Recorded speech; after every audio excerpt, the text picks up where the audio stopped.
Hi, today I'm going to show you how to power on and off your Poco X6 Pro.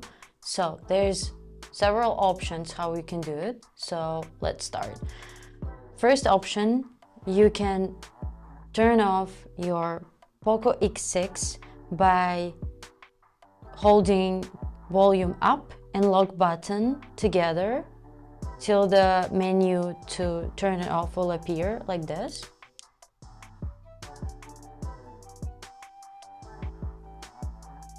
Like this. So now we just choosing power off and it's done.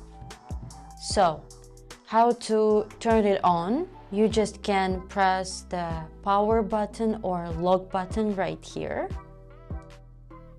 And if it's not turning on, it's okay. You just need to charge your phone for at least 15-20 minutes and you can try again to turn on your phone.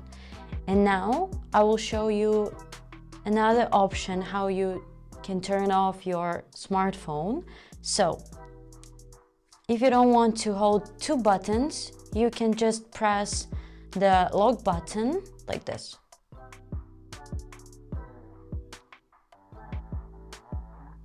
And the same menu will appear and you can just power off and it's done. Wonderful. I hope it was helpful. Thank you for watching.